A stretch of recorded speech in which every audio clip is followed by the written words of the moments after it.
Tous, merci de votre fidélité. Bienvenue dans l'Hebdo de François, en partenariat avec Beurre FM et Africa numéro 1. Nouvelle saison, nouvelle formule. L'Hebdo pour vous a un peu changé.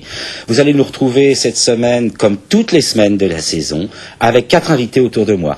Tout d'abord, vous expliquer 4 éditorialistes, 4 personnes de talent, je le dis parce qu'ils sont tous là, 4 personnes qui vont nous offrir des regards, des voix, des sensibilités différentes, parce que c'est aussi ça la diversité. Tout d'abord, je vous présente le tout premier, parce que celui-là, vous le connaissez si vous avez suivi l'Hebdo l'année dernière. Francis Laloupeau d'Africa numéro 1, bonjour. Bonjour Jean-Marc. Vous allez bien? Ça va. Bon, on reprend donc. Deuxième invité, pour Beurre FM. Vous connaissez certainement sa voix si vous êtes auditeur. Vous l'entendez tous les jours à 18h présenter le journal. C'est Nadir. Nadir, bonjour. Nadir Djenad. Bonjour Jean-Marc. Bon. Et puis, encore un autre invité, nouveau cette fois, complètement, qu'on a quelquefois vu sur nos antennes, faut bien le dire. Dominique Volton. Alors, j'essaie de ne rien oublier. Directeur de recherche au CNRS. Spécialiste des médias, donc de l'actualité. Non, de la communication politique. De la communication politique, oui, c'est plus précis encore. Et puis, ce que peut-être les téléspectateurs savent moins, un fin connaisseur de l'outre-mer français, auquel vous intéressez beaucoup depuis de longues années. Et de la francophonie. Et de la francophonie, voilà. Le tour est complet pour la carte de visite. Le dernier, mais non le moindre, Éric Zemmour, bonjour. Bonjour. Alors, Éric Zemmour, journaliste. C'est extraordinaire. vous aimez les journalistes. Éric Zemmour, journaliste au Figaro, écrivain, je devrais peut-être dire même pamphlétaire, parce que l'autre a un roman à clé où on reconnaît un peu la silhouette d'un ancien président de la République. Et puis dernièrement, plus récemment, le premier sexe. Alors là, vous avez fait bondir tous les féministes de France. Hein. Mais moi, j'aime bien pamphlétaire, polémiste. Moi, j'aime bien cet aspect-là de la littérature française qui est un peu, comment dire, un peu dédaigné. Quoi. Moi, j'adore ça. Ça promet de pas être triste.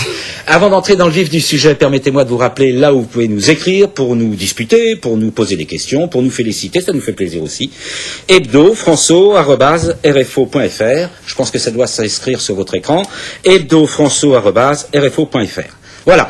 Une fois n'est pas coutume, je vous propose de quitter l'Hexagone pour les premiers mots de cette émission et de nous rendre à New York et à l'ONU, où il y a quelques jours, la plupart même des chefs d'État de la planète étaient réunis et ils ont entendu entre autres un discours de Nicolas Sarkozy dont la phrase clé était la suivante, je cite, « Je vous propose un New Deal économique et écologique ». Alors, est-ce que c'est un discours fondateur ou une simple posture médiatique pour vous, Nadir? Discours fondateur, je ne pense pas. Sur le fond, le discours de Nicolas Sarkozy s'inscrit en droite ligne de la tradition de la diplomatie française. Il y a eu dans ce discours plusieurs emprunts, son prédécesseur Jacques Chirac, nécessité du multilatéralisme, rôle important donné à l'ONU. Donc, je dirais que c'est un discours classique. Ce qui change peut-être, c'est la forme. Le président Nicolas Sarkozy a mis beaucoup d'émotion en utilisant des formules qui font mouche, comme par exemple le New Deal. C'est plutôt une formule que la gauche américaine avec Roosevelt employait. Effectivement, oui, le New Deal du président Roosevelt. J'ai eu le sentiment d'avoir retrouvé le président Sarkozy en campagne électorale, qui essaie de séduire un public et essaie de convaincre le public du bien fondé de sa politique. Alors, Dominique Volton, les habits du général de Gaulle, l'uniforme est-il un peu trop grand pour Nicolas Sarkozy peut-être? Je ne sais pas, mais c'est vrai que je suis tout à fait d'accord sur le fond. Et de toute façon, il n'y a pas de mystère, quels que soient les camps dans lesquels vous êtes issus. Une fois que vous rentrez dans la relation internationale, vous reprenez des traditions politiques et c'est très bien de ce point de vue-là que Nicolas Sarkozy reprenne ce qu'a dit Jacques Chirac. Nous sommes dans un monde multipolaire. Bon. La question, c'est vrai, c'est que la forme, c'est pas la forme du discours, c'est le ton, la posture, la gestuelle. Et ça m'a frappé parce que finalement, il a exactement la même gestuelle au pupitre de l'ONU qu'il l'aurait dans une campagne. Et si vous voulez, là, c'est un vrai problème de fond, parce que les publics sont pas les mêmes, les enjeux sont pas les mêmes, et je ne sais pas jusqu'où est-ce qu'on peut se comporter physiquement exactement de la même manière. Autrement dit que là aussi, il essaie d'être plus décontracté, pourquoi pas. Mais quand même, il y a une forme de solennité, si vous voulez. C'est le plus important endroit du monde que cette Assemblée Générale de l'ONU. C'est la seule garantie de la paix. Donc il n'y a pas de institution plus importante que l'ONU et que cette magistrale cérémonie. Et donc par conséquent là, il s'est comporté physiquement exactement de la même manière. Je pense que ça pose un léger problème. Si c'est volontaire, il faudra qu'il le justifie. Si c'est pas volontaire, ça veut dire alors qu'il y a un décalage entre la diversité des situations et la diversité des protocoles. Francis Laloupeau, moi j'ai envie de vous poser une question. Nicolas Sarkozy est un bon communicant, ça on le sait tous, quoi qu'on pense du reste, c'est un bon communicant. Est-ce que le poids de la France à l'ONU justifie que le seul bonne communication serve à quelque chose? Non. Parce que malheureusement, les relations internationales, c'est aussi des rapports de force. Évidemment, non. Je crois qu'il y a justement ce malentendu permanent dans ce que Dominique Volton a appelé à l'instant la gestuelle. La gestuelle, on a le sentiment que nous avons une campagne électorale qui se prolonge. Et là, nous avons une campagne électorale qui a quitté, évidemment, le périmètre de l'Hexagone pour devenir une campagne universelle en quelque sorte. Mais ce malentendu, on l'a déjà vu ailleurs. Je me souviens, il y a quelques semaines, quand on a vu à Dakar Nicolas Sarkozy prononcer un discours qui s'apparentait davantage à un discours... la gestuelle s'apparentait à la campagne électorale en France, avec un décalage complet qui a d'ailleurs amené plus qu'un malentendu, je dirais, ces frictions intellectuelles de plus en plus fortes aujourd'hui entre l'Afrique et Nicolas Sarkozy. Alors, Eric, en marge de ce discours. Hein. Non, je voulais dire que il y a quand même, je pense que il y a une continuité effectivement dans les engagements de Nicolas Sarkozy dans ce discours à l'ONU, mais il y a quand même, je pense que les Américains l'ont souligné, une rupture par rapport à la diplomatie telle qu'on l'a connue, en tout cas sous le président Jacques Chirac. Cette rupture est nette, c'est des engagements qui sont pris, le ton est différent, ce rapprochement avec les États-Unis est tout à fait net, et je pense que ça n'a pas échappé aux Américains qui ont applaudi, évidemment.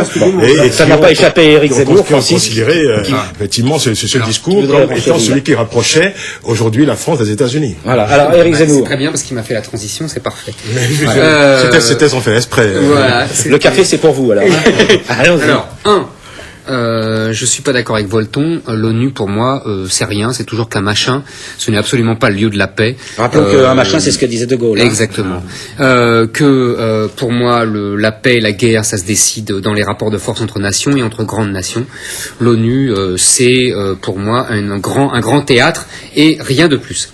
Deuxièmement, pour la gestuelle, je ne suis pas d'accord non plus. Je pense que la gestuelle d'un président et c'est évident qu'elle est la même que la gestuelle d'un candidat. Même le général de Gaulle, j'ai revu des images quand il est en campagne électorale en 1946. Il a exactement la même gestuelle que quand il est président, quand il fait des discours au Québec, etc. C'est la même chose. Troisièmement, alors là. C'est le vrai sujet. Alors c'est pour ça que ça m'a fait plaisir et que j'ai taquiné notre ami, parce qu'effectivement c'est ce que j'attendais de dire. Je pense que le vrai sujet n'est pas là. Le vrai sujet est-ce que Nicolas Sarkozy, comme des signes, qui a donné des signes nombreux de retour dans le giron atlantiste, de ce que Védrine appelle l'occidentalisme, c'est-à-dire la tendance à ce qu'il appelle encore, le même Védrine avec une ironie mordante, la sainte alliance des nations occidentales. Est-ce que Nicolas Sarkozy, contrairement à la tradition française depuis le général de Gaulle, alors là, Volton a raison, poursuivi par Mitterrand, par Jacques Chirac. En d'autres termes, est-ce qu'on redevient l'allié préféré et peut-être plus docile, disons, des Américains? Exactement. Alors, il y a des signes dans ce sens-là. D'abord, la nomination de Kouchner, la première chose. Deuxièmement, les déclarations de Morin le ministre de la Défense, sur le retour dans l'OTAN. Troisièmement, les déclarations de Kouchner sur la guerre en Iran. Les déclarations du président Sarkozy sur l'Iran lui-même. Exactement, merci Dominique, absolument. Alors, il y a simplement, je finis simplement, oui, parce il faut comprendre qu'à l'Élysée, il y a deux lignes. Hein, il y a la ligne Martinon, Kouchner, et ça c'est la ligne atlantiste, occidentaliste, et il y a la ligne gaulliste, pour parler vite, qui est défendue essentiellement par Guénaud. Voilà. On comprend mieux. Bon, on va essayer de faire circuler la parole un peu plus rapidement sur le même sujet.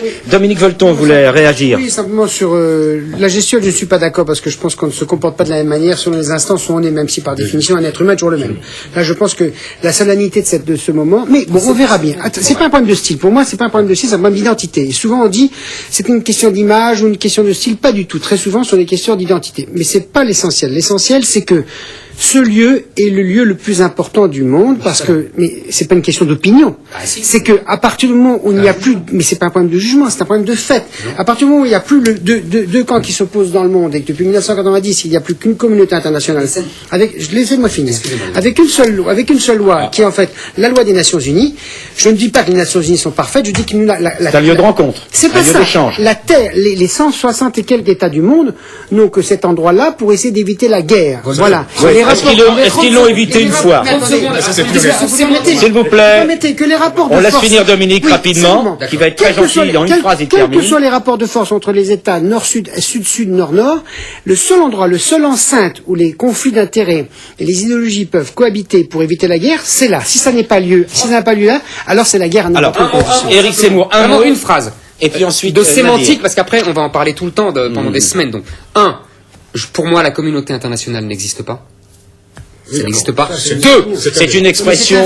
Non, c'est pas. Attendez qu'on comprenne. C'est une expression facile pour journalistes. Oui, non. Non, mais j'essaie de traduire la Non, mais pas pensée. du tout. C'est une expression idéologique. Dominique, j'essaie de traduire la pensée d'Éric Zemmour.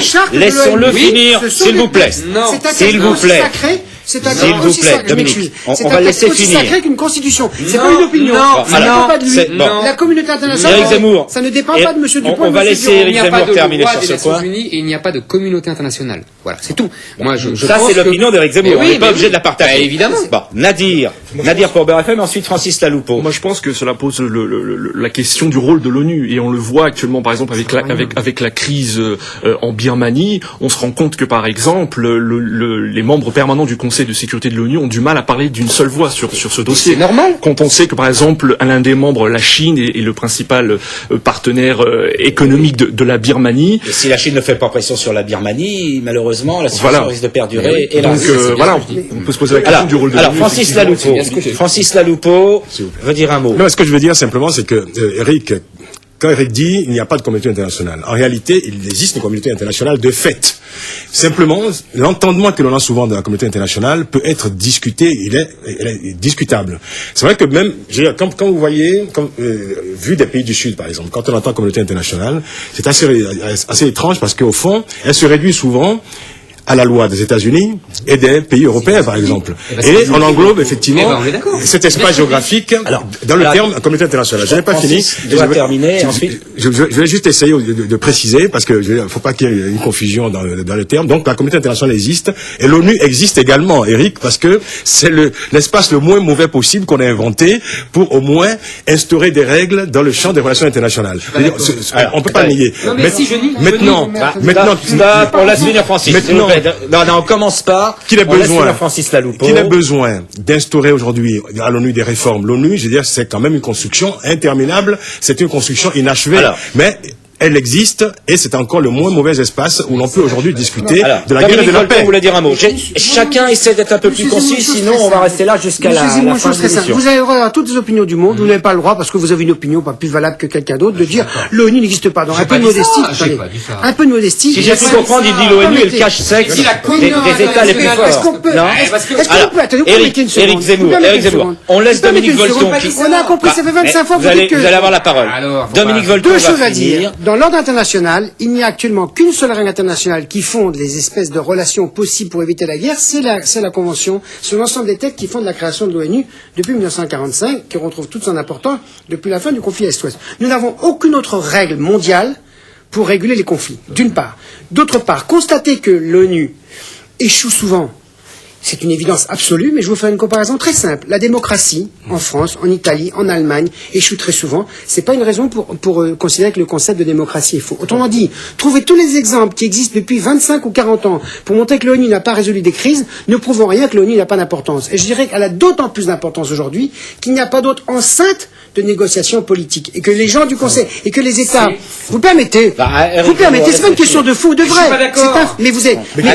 Ce n'est pas Dominique, ici, on n'est pas dans un cas. Non, il faut que chacun puisse s'exprimer jusqu'au bout. Non, c'est pas ça. Je crois qu'on est... Vous finissez d'une phrase et on donne la parole à Éric Zemmour et on finit sur ce sujet. Ça dépend pas de votre opinion. Voilà. Et votre opinion, elle n'a aucun intérêt dans cette affaire. Alors, si on est là, c'est justement que nos opinions ont intérêt. Éric Zemmour, en une seconde, pas d'invective, s'il vous plaît. La diversité, c'est pas l'invective. Votre opinion sur l'ONU n'a pas plus d'importance que la mienne là-dessus. Absolument, on est d'accord. Donc donnez-la tous les deux. Donnez-la tous les deux. On est là pour que chacun exprime ses... Non, moi, personnellement, non. Moi, je fais des analyses. Mais moi aussi. Alors, une analyse du côté de Dominique Volton, une analyse rapide et on change de sujet tout de suite après. Très simple. Ce que je veux dire, c'est que dire que l'ONU et de parler d'ONU, d'ONU, ça existe évidemment, je n'ai jamais dit que ça n'existait pas. J'ai dit que la communauté internationale n'existait pas. Parce que la communauté internationale, ça veut dire c'est un présupposé idéologique qui repose sur la sécurité collective, qui est né dans les années 20 après la guerre 14, et moi je prétends, tant pis si Volton dit que c'est le café du commerce, que la sécurité collective a échoué. Elle a échoué dans les années 30 et elle a de nouveau échoué après 45. Ça, c'est une opinion, j'ai le droit de l'avoir. Oui, c'est un point de vue qu'on peut comprendre. Bon, on aura le temps d'y revenir et on aura hélas l'occasion d'y revenir souvent. On y reviendra à chaque fois en espérant que ça ne tourne pas à des invectives, je l'espère. Je voudrais faire un petit retour en France. La commission des lois du Sénat vient de s'opposer au test ADN pour les étrangers. Vous savez, l'amendement Mariani, du nom du député qui avait proposé cet amendement. Un premier raté pour Brice Hortefeux et son gouvernement, surtout que je crois qu'on ne peut pas considérer le Sénat comme un repère de gauchistes, c'est le moins qu'on puisse dire. Alors Nadir, qu'est-ce que ça vous inspire comme réflexion? Tout d'abord, il faut dire que pour que la décision de la Commission soit entérinée, elle doit être approuvée en séance publique par les sénateurs qui examineront le projet de loi à partir du 2 octobre. Ce qui est intéressant de noter, c'est que cet amendement ADN a suscité des réserves au sein même de la majorité. On a entendu Jean-Pierre Raffarin, Charles Pasqua, qui a été ministre de l'Intérieur, dont on ne peut pas dire quand même qu'il soit forcément opposé effectivement, à la loi contre l'immigration. Dominique de Villepin. Donc on peut se poser la question de l'utilité de cet amendement. Moi je dirais plus largement, on peut se poser la question de l'utilité d'une nouvelle loi sur l'immigration. Parce que c'est la 4e. Depuis 2002, il y en a eu plusieurs, il y en a eu au moins 2, avec un arsenal important en matière de lutte contre l'immigration clandestine. Donc on peut se poser la question de l'utilité d'une nouvelle loi sur cette question. Laloupeau. Oui, c'est vrai. On peut se demander pourquoi tant de lois. Est-ce qu'il faut reconnaître que les précédentes ont échoué, ou il faut indéfiniment alourdir la charge pour créer en fait un climat? Au fond, je veux dire que la question de l'ADN forcément est pénible parce que il y a le texte de loi, mais comme disent certains analystes, il y a le texte et le contexte. Il y a un contexte dans lequel intervient cet amendement, qui est quand même un contexte où, on le sait depuis plusieurs années, sauf que maintenant, évidemment, ça devient une question installée, l'immigration est systématiquement criminalisée. C'est-à-dire que les tests d'ADN sont souvent utilisés à des fins scientifiques, des fins médicales, ou alors quand il y a une saisine judiciaire ou une saisine juridique. Alors, faut-il considérer que tout aspirant à l'immigration en France est potentiellement un délinquant ou un criminel ou quelqu'un qui doit prouver, je dirais, sa bonne foi ou son intégrité morale. Bon, sachant par ailleurs il faut quand même préciser, ça c'est le plus important, qu'il y a des textes de loi très précis en France qui régissent l'utilisation de l'ADN pour la population française. Est-ce qu'il faut arriver aujourd'hui à une situation où il y a des lois qui sont valables pour les Français et ces lois-là perdent leur valeur dès lors qu'il s'agit d'étrangers? Et que ce sont des questions morales. Et pour finir, c'est vrai que moi j'étais un peu choqué d'entendre systématiquement comme argumentation d'abord 2 choses. Thierry Mariani qui disait au fond c'est pour le bien de ces immigrants, de ces aspirants à l'immigration, parce que sur le fait finalement c'est qu'ils puissent prouver leur bonne foi. C'est-à-dire pourquoi tant d'amour tout d'un coup pour ces immigrés? Et d'autre part, dire que d'autres pays européens ont adopté ce système pour réguler ou pour gérer l'immigration, je pense que cela relève d'une sorte de faiblesse ou de paresse politique ou politicienne, parce que c'est pas parce que la peine de mort existe dans certains pays qu'il faut forcément l'adopter en France. C'est pas parce que certains textes sont adoptés dans les pays européens dans des contextes historiques et politiques souvent distincts et tout à fait différents qu'il faut forcément, je veux dire, en prendre comparaison n'est pas raison. Voilà. Éric Zemmour. Alors moi j'aime beaucoup ce genre d'argument. Je vais vous dire pourquoi. Parce que les mêmes en général, je parle pas pour lui parce que j'en sais rien, mais les mêmes en général nous tiennent, quand il y a des discours, quand il y a des débats sur l'Europe, le discours selon lequel la France ne peut plus rien faire toute seule et qu'il faut qu'elle fasse avec ses amis européens et qu'elle fasse selon les règles européennes. Et là, c'est exactement le cas. De coopération, non, c'est pas de la coopération. En général, tous les sujets sont exigés parce que l'ensemble de l'Union européenne le fait. Si l'ensemble de l'Union européenne décide de se jeter dans la mer Méditerranée, on fait comme eux. Exactement. C'est exactement ce que nous disent les gens qui sont favorables à l'Europe depuis 20 ans, je vous signale. Alors, faut pas. On a fait l'euro, on a fait le grand marché, moi, j'étais contre tout ça, alors je suis tranquille. Mais faut pas nous dire maintenant que l'Europe nous dit qu'il faut, parce que toutes ces mesures-là, vous dites. Mais l'amendement Mariani n'a pas été suscité par l'Union européenne. Non, mais je vais vous dire, d'après mes informations, ça a été suscité par le Quai d'Orsay. Justement. Vous ne croyez pas si bien dire. Si. Et je le tiens.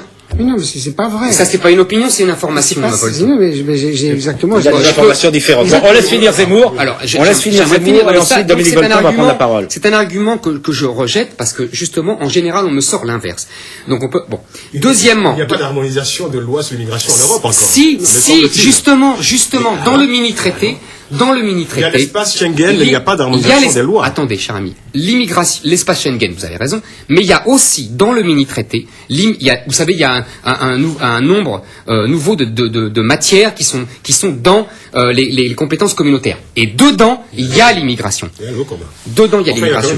Par ailleurs, attendez, on essaie de résumer parce que tout le monde commence à s'étendre un peu. On essaie d'être plus concis. Non, je vous coupe pas la parole. Non, mais c'est pas grave. Mais je voudrais qu'on résume. Dominique Volton, encore un peu. Il faudrait que la parole circule plus vite, surtout. Oui, mais attendez. Chacun la reprendra, vous inquiétez pas. Dominique Volton. L'argument, on peut difficilement le dire en 20 secondes quand même. C'est tout le problème. 20 secondes. Quand même. Premièrement, les politiques européennes sont radicalement différentes et contradictoires sur les questions d'immigration.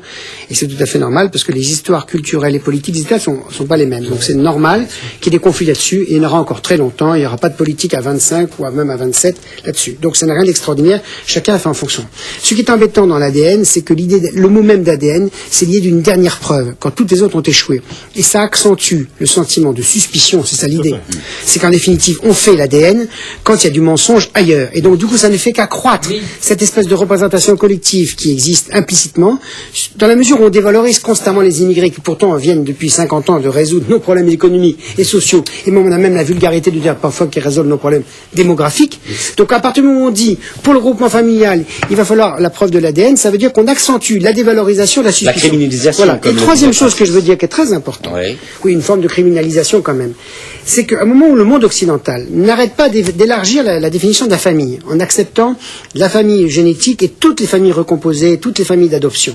Ça veut dire que les pays riches du Nord, qui pour des raisons psychologiques, socioculturelles ou démographiques acceptent une définition de la famille la plus large possible, iraient dans des pays du Sud qui par définition avaient bien avant nous des définitions élargies de la famille, une restriction pour une logique génétique. Ça ne va pas. Dans le dialogue des civilisations et des cultures, si vous voulez, ce n'est pas jouable. Et d'ailleurs, le rejet est violent, pas seulement de la gauche ou de la droite. Y compris dans le camp de celui qui a présenté l'amendement. Dans les pays qui devront, je parle même pas du coût de l'opération, par définition, on est face à une question de fond, c'est-à-dire on ne peut pas traiter d'autres hommes avec des conditions plus difficiles qu'on traite nos propres nations.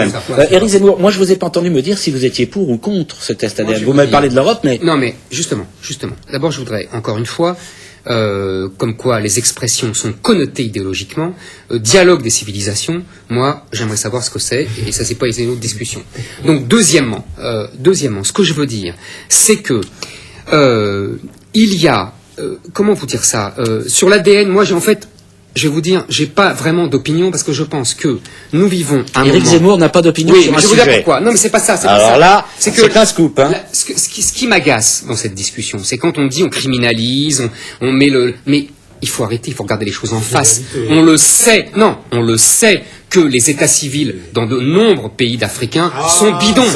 On le sait, c'est pas une honte, c'est un fait. Chez nous, on peut l'étendre. Non, ils sont pas bidons chez nous. En France, ils sont pas bidons. Pour lutter contre toutes les tyrannies.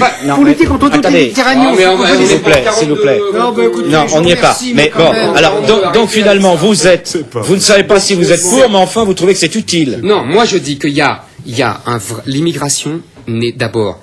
Les immigrés sont venus, je ne suis pas d'accord encore avec Volton, les immigrés évidemment ont apporté leur force de travail depuis 50 ans et leur intelligence absolument, mais dans la force de travail absolument, mais aussi ça a un coût. Il faut pas non plus être idyllique. Mais bien sûr que ça a un coût extraordinaire. Ça a un coût social, ça a un coût scolaire, ça a un coût, dans les prisons. Si vous n'avez rien apporté, on ne les aurait pas. Excusez-moi.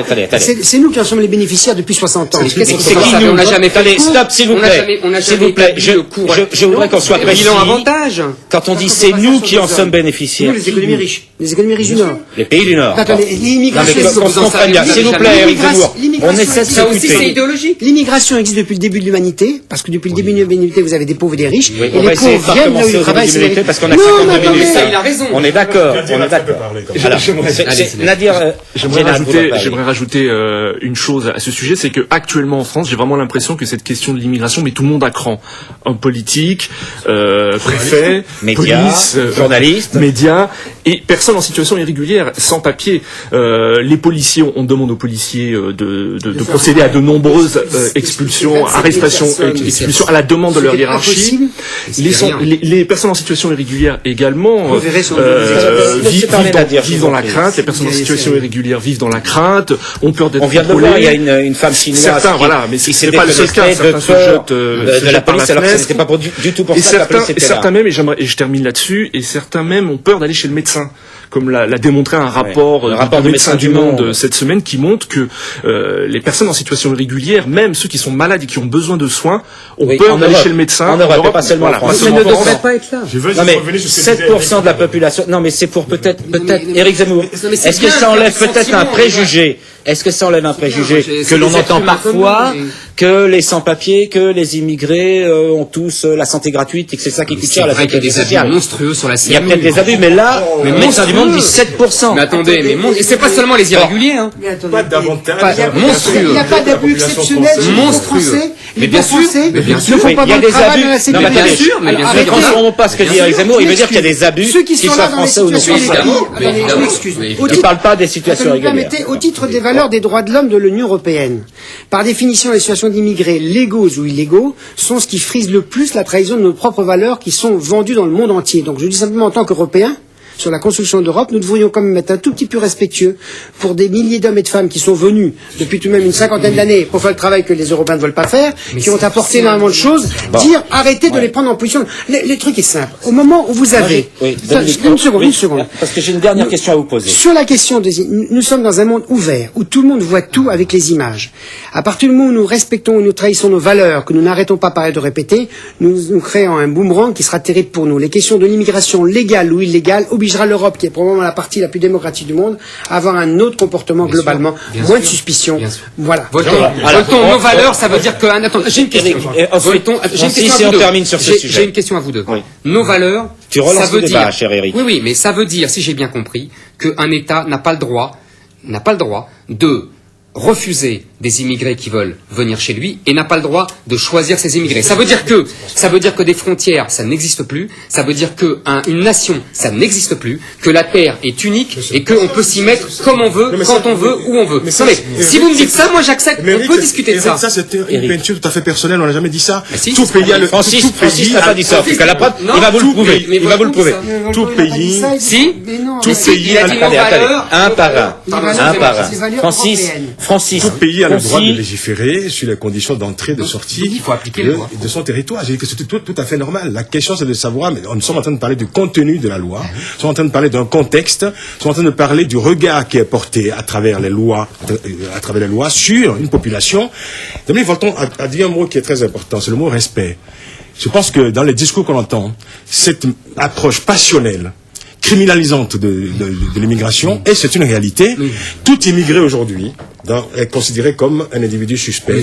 Et je pense qu'il faut dédramatiser simplement. Attendez, Éric, la question de savoir si on peut légiférer dans un pays sans dramatiser la question. La question de l'immigration n'est pas la première préoccupation en France, n'est pas le premier problème en France. C'est pas le premier problème, mais les gens... Ça, c'est vous qui le pensez. Ceci dit, s'il vous plaît, Jean-Marc, s'il vous plaît. On laisse Francis terminer. Pour la quantité du débat, je voulais juste rebondir sur un point qu'a soulevé tout à l'heure Eric, quand il parlait de tous ces pays où l'état civil était faux. L'état civil était bidon. D'accord. Non, les bidons. On laisse, s'il vous plaît, parler Francis. Éric Zemmour reprend à son compte l'argument de Thierry Mariani, c'est ce qu'il a dit d'ailleurs, en citant une liste interminable de pays. Alors, c'était 5 pays au départ, on en a eu 7 ensuite, puis 8, puis 10. D'abord, je pense que c'est une attitude méprisante vis-à-vis de ces pays-là. Non, mais c'est une réalité. Et en plus, je veux dire que c'est une attitude qui enfreint toutes les lois de la diplomatie ordinaire. Parce que ces pays, je veux dire, moi je connais ces pays-là, vous les connaissez peut-être aussi, hein. C'est-à-dire que c'est pas très sérieux de dire que au Togo, au Sénégal, au Bénin, au Mali, etc., que l'état civil est bidon. Ce n'est pas sérieux. Et d'autre part, dans tous ces pays, on s'entend pas. Mais vous les connaissez. On laisse. Dans tous ces pays, il existe. Personne n'entend personne si on est plusieurs à parler en même temps. Dans tous ces pays, il y a des ambassades de France. Dans tous ces pays, il y a des chancelleries. Donc, il y a des représentants de la France, de l'Union européenne, etc. C'est-à-dire que si, effectivement, il y avait une question qui était posée en matière d'état civil, il fallait simplement mettre en place, je dirais, une coopération beaucoup plus étroite entre ces instances qui existent dans ces pays et, je veux dire, les institutions nationales. Je veux dire, c'est pas l'ADN qui résout la question des états civils bidons. Voilà. Bon, alors, vous verrez qu'on aura largement le temps de Oui, revenir. La loi attendez. retourne après le Sénat à l'Assemblée nationale. On aura le temps d'y revenir. Vous allez voir que la prochaine question n'est pas si éloignée de nos préoccupations. Le député guadeloupéen socialiste Victorin Lurel vient de proposer de modifier la Constitution afin d'y supprimer le mot race qui figure dans l'article 1er.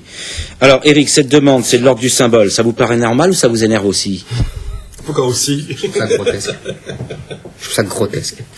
Pour moi, c'est vraiment, vous savez, c'est Lysenko avec la biologie. C'est-à-dire que l'idéologie doit tout le temps primer sur la réalité. C'est-à-dire qu'en d'autres termes, pour vous, c'est pas grave qu'il y ait le mot race mais c'est même pas grave, c'est bien. Puisque c'est comme la déclaration des droits de l'homme, toute liberté, même religieuse. Parce que justement, il y avait un problème religieux. Et ben là, les races existent, et alors? Mais qu'est-ce que c'est que cette obsession du métissage? Les races, c'est bien, ça veut pas dire qu'on est raciste. On va demander aux scientifiques. Ça veut dire que ça existe. Attendez, on va demander peut-être une définition Non, mais ça me scientifique. choque pas. Nadir, les races. Bah, écoutez, moi je pense que le mot race est mais controversé. enfin, oui. Enfin, il y a voilà, il y a quand même un certain nombre de scientifiques qui prétendent que la race, il n'y a de race qu'à partir du moment où deux personnes de la même race peuvent faire des enfants ensemble. Et que je sache, tous les êtres humains peuvent faire des enfants ensemble. Ouais, moi je C'est pense plus que ça difficile avec un âne ou un Je éléphant. pense que ça c'est du Lysenko. Ben, c'est une définition scientifique. Bah, non, c'est pas du scientifique pour moi, c'est du Lysenko. C'est la science reprise par le politiquement correct antiraciste. Bon, alors, il y aurait des races différentes. Dominique Bolton, je le sens accablé, là. Oui, parce que si vous voulez, c'est un débat. La dimension scientifique du débat est très faible, parce que par définition, il y a des différences entre les groupes humains qu'on a appelés à un moment donné race, ça c'est clair. Par contre, le débat est pipé politiquement depuis le 19e siècle. Donc déjà, on se met d'accord sur le fait que là, on aborde le côté politique du mot race. Mais attendez, que les scientifiques n'arrêtent pas de dire, l'utilisation, évidemment, pour établir une hiérarchie des races, l'enjeu, c'est pas la différence des races, c'est qu'on établit depuis le 19e siècle une hiérarchie des races, et si je puis en Occident depuis très longtemps. Ah, bon, la question politique, c'est est-ce que ce mot-là a suffisamment de neutralité, si je puis dire, pour rester dans la Constitution, ou bien compte tenu de la lutte pour un minimum de réduction des inégalités racistes et autres religieuses dans le monde, on doit le supprimer.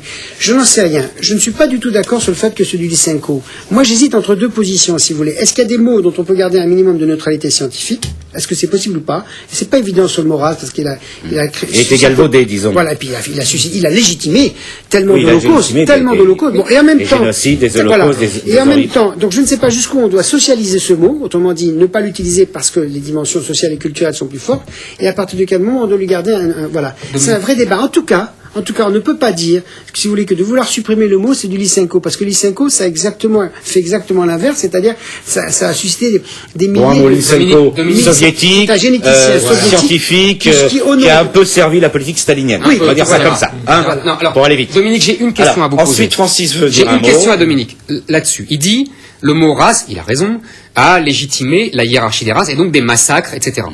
Mais dans ce cas-là, Dominique, la Bible, elle a légitimé non pas des massacres, mais des milliers de massacres. Dans ce cas-là, Éric il faut Zemmour, brûler. est-ce que la Bible est citée dans la Constitution? Non, mais c'est la même chose. Les religions, il faut expulser les religions, il faut les interdire. Non. Ce qui est S'il y en a qui ont légitimé des massacres, c'est bien les religions. Non, ce qui est en jeu, Ça, tous, les hommes se depuis les massacrent. croisades, oui. Les hommes se massacrent, hélas, à partir de n'importe quelle On est cause. d'accord. C'est la religion, c'est Dieu, c'est. Ah bah voilà. Et donc c'est la race, c'est la même chose. Non, ce qui est en cause. Attendez, on laisse finir Dominique. Oui, ce qui est en cause dans le problème du racisme, c'est que depuis le XVIIIe siècle et surtout le début du XIXe en Europe, on a créé avec ce mot-là, c'est une folie comme ça existait pendant le communisme à partir du Parti communiste, mais c'était moins grave parce que ça a duré moins longtemps, une hiérarchie des hommes entre eux. Et que les hommes... On est passé de la race au racisme. Ce qui est la différence entre les hommes et des inégalités, c'est une évidence absolue. Et comme je dis toujours, mettez un Américain dans le sud Sahara, il est incapable de vivre, vous le mettez en Nouvelle-Guinée. Bon. Donc par conséquent, il y a des inégalités. Mais ce qui est spécifique sur le Maurras, c'est qu'il a eu une dérive, une folie scientifique. Il est chargé une pseudo-rationalité pour justifier les masses. C'est ce que j'allais dire. Non, Éric Zemmour, vous n'êtes pas que tous les deux. On va demander à Nadir Djenad de réagir, ensuite à Francis. Moi, je me demande à quoi servir en fait de supprimer le Maurras de la Constitution, puisque j'ai le sentiment que ça supprimant le mot, mais pas les mots MAUX. Voilà, pas les mots MAUX. Oui, le discours raciste, on le sait, donc est diffusé via Internet, via des livres. Donc, ça n'aurait qu'un effet symbolique. Pas sûr. Ça n'aurait qu'un effet symbolique, Francis. Non, tout à fait. Je suis tout à fait d'accord avec Nadir. C'est un effet symbolique. Je vois pas très bien l'intérêt. Il y a des choses plus urgentes. Oui, moi, ceci étant, je veux dire que je vais revenir au grand écart de Eric de supprimer ce mot-là. Qui a fait tout de suite allusion au métissage en disant si on supprime le Maurras, c'est l'uniformité, c'est le métissage. C'est pas non plus ça. Ceci étant, la question de savoir si... La référence à l'idéologie du métissage. D'accord. La question de savoir si c'est une urgence absolue aujourd'hui de supprimer le Maurras de la Constitution. Je pense qu'il y a surtout une... C'est un débat qui peut être intéressant, mais je pense qu'il y a des choses plus urgentes. Il y a surtout une pédagogie universelle à faire pour que simplement les gens puissent parler de la race sans que ce soit connoté idéologiquement positif. Non, je voudrais un seul mot. L'idéologie, c'est la hiérarchie dans les races. Pas de hiérarchie dans les races. Mais je crois qu'Éric Zemmour sera d'accord. Mais bien sûr que je suis d'accord. Mais je veux mettre un bémol. Sur ça. Volton a raison.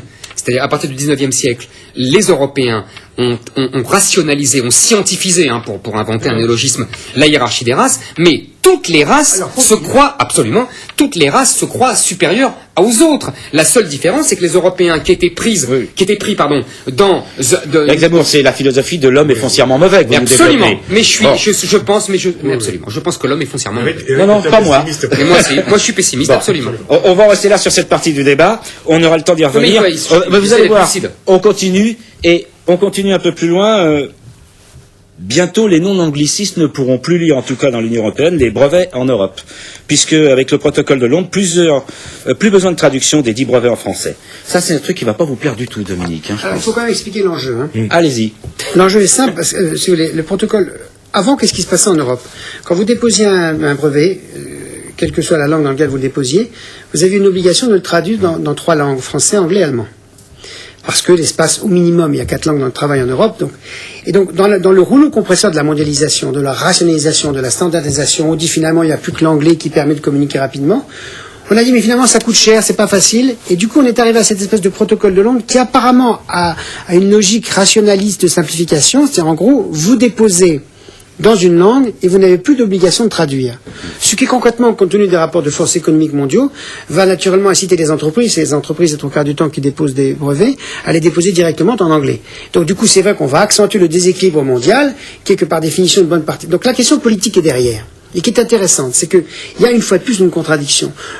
Le monde entier vient de signer, en octobre 2005, la Convention sur le respect de la diversité culturelle. Puisque plus de 50 pays l'ont ratifiée, elle est rentrée en application le 19 mars 2007.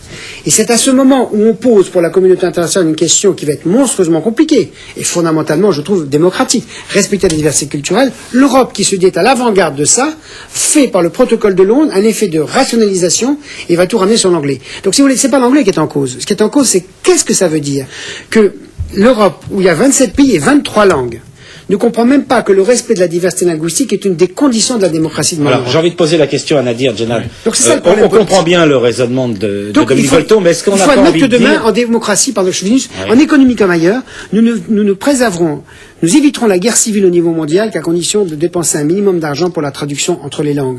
Et c'est pas de l'argent gaspillé, c'est de l'argent qui sauvegardera les identités culturelles, économiques et politiques. Et c'est vital. Et de ce point de vue-là, l'Europe absolument. Les États-Unis feraient ça, on dirait c'est normal. L'Europe fait ça, c'est typiquement une contradiction. Alors, est-ce que c'est une contradiction ou est-ce que c'est pas l'expression d'un rapport de force, Nadir? Bien sûr. Oui, je pense je pense qu'il y aura de plus en plus de brevets anglo-saxons, américains, japonais qui vont inonder l'Europe, donc d'où les problèmes pour les Français.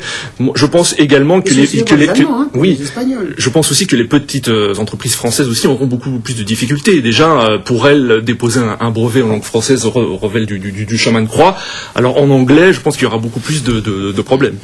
Non, c'est pas ça. Dans le processus avant, je m'excuse un peu. C'est dans le processus inverse. Non, avant, vous déposez dans votre langue, mais vous êtes obligé de traduire. D'accord. Là maintenant, vous déposez dans votre langue, mais vous n'êtes plus obligé de traduire. Ce qui va être une prime à le déposer directement en anglais. Voilà. Évidemment. Vous n'avez pas besoin de traduire, il faut préciser, mais on ne vous interdit pas de le faire. Que si vous traduisez, c'est à vos frais. Voilà. Oui, c'est à vos frais, on comprend bien. D'où les PME françaises qui risquent mais les PME françaises, le faire en anglais, ça va leur coûter cher aussi. Oui, c'est cher. Et quand vous êtes en Italie ou en Espagne ou en Grèce, le même problème se Donc pose. on retombe en fait sur une force économique, sur un problème économique.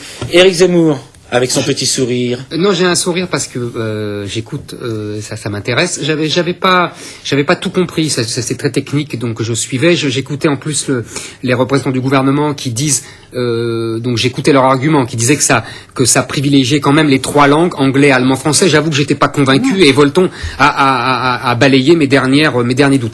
Non, je voudrais sur un seul point parce que je l'entendais dire, c'est une contradiction entre la diversité et l'anglicisation. Moi, je pense que ce n'est pas une contradiction. C'est que simplement, depuis 20 ans, l'Europe n'est plus l'Europe qu'on a connue dans les années 60-70. Il y a une victoire idéologique de l'Angleterre, du libéralisme, du libre-échangisme, anglais.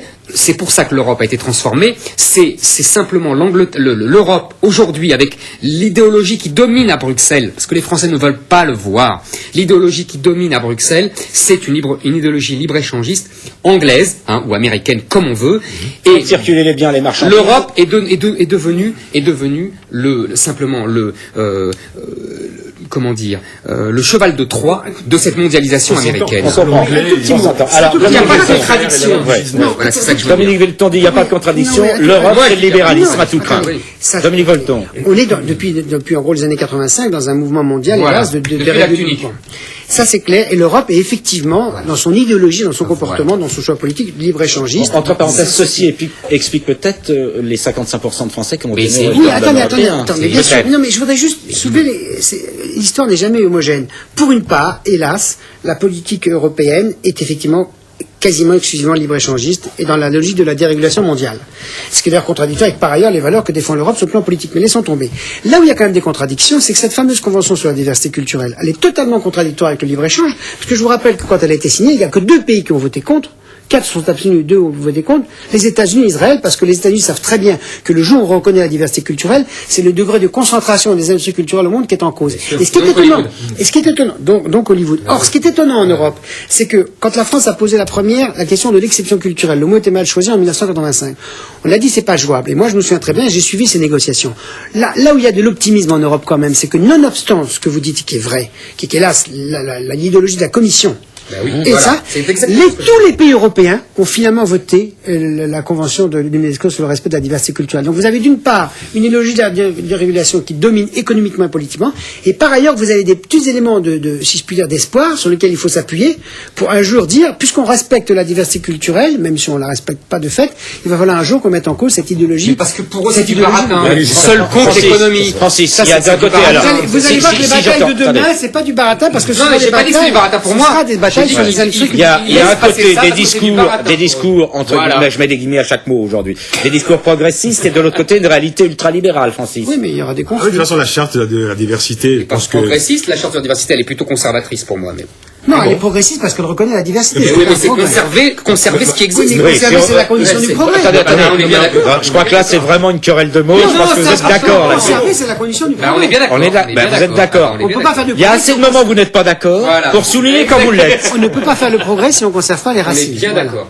Ça, c'est clair. Francis Laloupeau avait la parole. Non, mais j'allais juste dire qu'au fond, cette idéologie libre-échangiste que vous dénoncez, est-ce que, je veux dire, il n'y a pas d'incompatibilité en cette idéologie et le fait de signer une charte sur la diversité, d'autant que ça n'engage personne au fond. Parce que c'est du baratin, ce que j'appelle du baratin. Les enjeux sont beaucoup plus importants quand il s'agit de brevets, par exemple. Là, nous avons des vrais enjeux qui sont des enjeux commerciaux. Voilà. Alors, Dominique Volton, c'est business. Attendez. Pragmatisme anglais. Dominique Volton n'est pas tout à fait d'accord avec ça. Oui, parce que l'histoire n'est jamais monolithique. C'est-à-dire, pour une part, on peut signaler qu'effectivement, l'idéologie dominante en Europe pour l'instant est effectivement dérégulation, capitalisme mondial, enfin, ce qu'on appelle la mondialisation classique. Pour d'autre part, s'étonner et comment dire, s'enthousiasmer du fait que par ailleurs, le principe de la diversité culturelle a été reconnu, ratifié, donc ça devient obligatoire pour les États, ce qui va permettre à des millions d'hommes et de femmes de se battre et à des entreprises de demander, et par ailleurs de constater ça que fait sourire, attendez, mais je m'excuse. Du libéralisme, ça Attendez, les fait sourire. mais attendez, C'est une concession qui ne coûte pas grand-chose. Mais les industries culturelles et de la connaissance, c'est l'enjeu de la mondialisation de demain. D'accord? Donc le jour où on reconnaît l'obligation du respect de la diversité culturelle, vous donnez les possibilités démocratiques à des milliers d'hommes et de femmes et des entreprises de se battre pour éviter le rouleau compresseur de la concurrence. Mais ça va venir. C'est pas pour ça qu'ils peuvent accéder Mais attendez, mais voyez, dans l'arène économique. arrêtez de voir systématiquement du pessimiste. Là, on voit au contraire des éléments qui vont permettre de C'est toujours l'histoire de la bouteille à moitié pleine ou à moitié vide, selon le regard que l'on porte. Les États-Unis, le principal facteur, le principal secteur économique d'exportation des États-Unis, ce sont les industries culturelles de la connaissance. Le jour, au niveau mondial, on pose le principe qui est reconnu et ratifié, qu'il va falloir respecter le pluralisme des industries culturelles de la connaissance, je ne dis pas que ça va se faire en 15 jours, mais je dis que ça donne un espoir. Il vaut toujours mieux le reconnaître que de ne pas le reconnaître. Ça, c'est organiser autrement. On va qu'il y a une course de vitesse entre la puissance économique américaine et mondialisée et ce que vous dites qui ne sont encore que des pousses. C'est tout ce que je dis, moi. Oui, mais l'émancipation, ça marche. Protégeons les jeunes pousses et essayons de terminer. Il nous reste 5-6 minutes de débat. Je voulais encore, cette semaine encore, évoquer avec vous François Fillon, qui a parlé de faillite de l'État.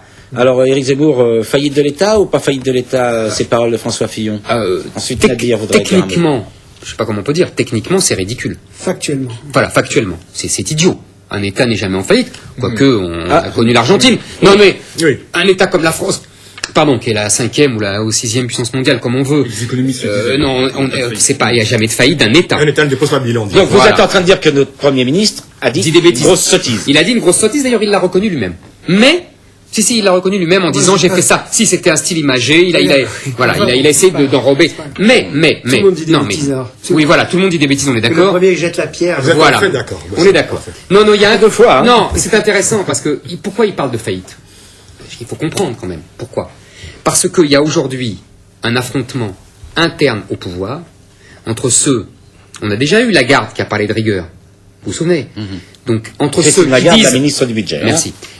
Des finances, des pas finances, du budget. Pardon, c'est le budget. Oui, c'est important parce que c'est la première fois depuis qu'on n'a plus la monnaie, qu'elle est chez Trichet là-bas, à la BCE, que le ministre des Finances est coupé en deux. En gros, Lagarde ne sert à rien. Enfin bon, ça c'est une parenthèse. Message transmis, ça lui fera plaisir.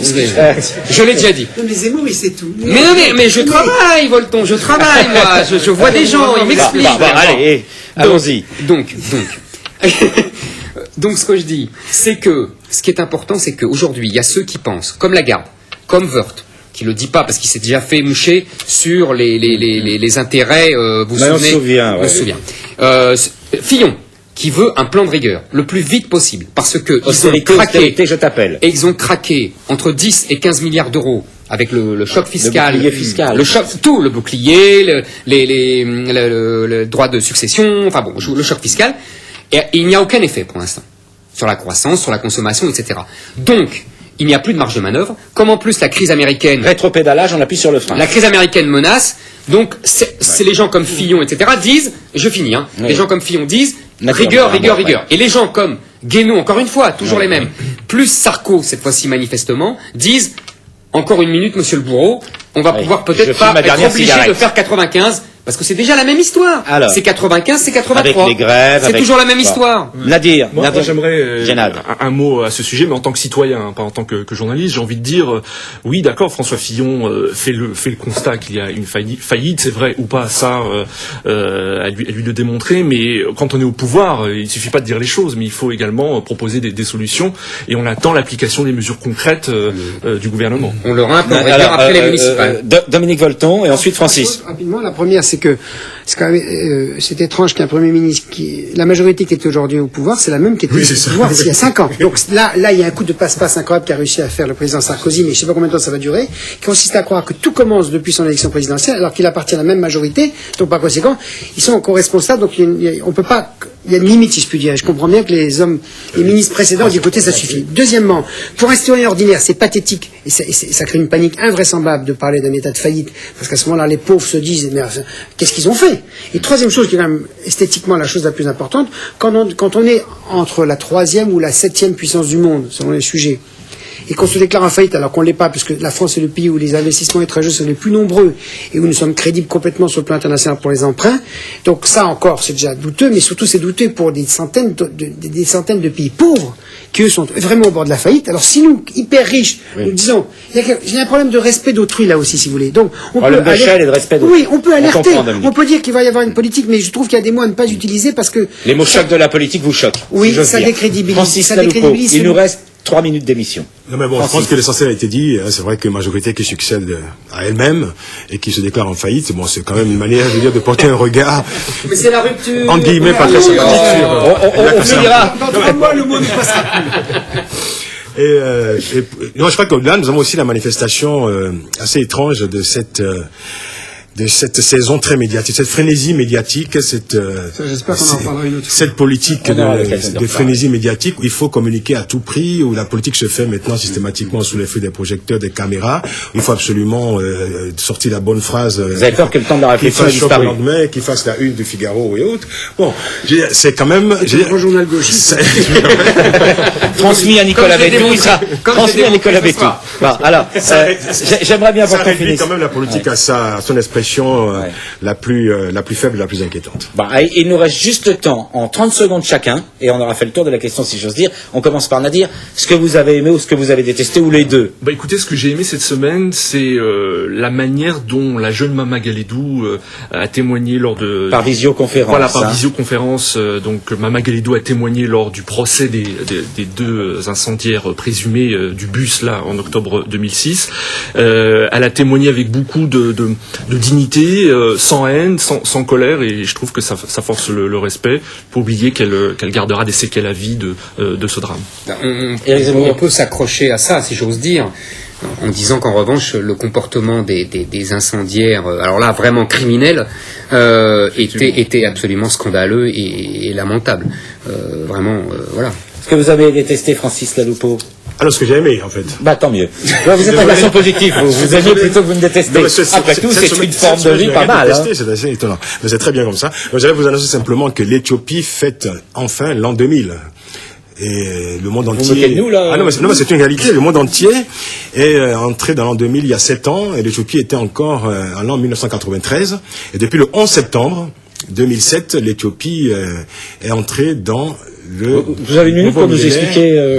Mais parce que l'Éthiopie a un calendrier très particulier qui est différent effectivement du calendrier du reste du monde. Donc bonne année 2000 à tous les Éthiopiens.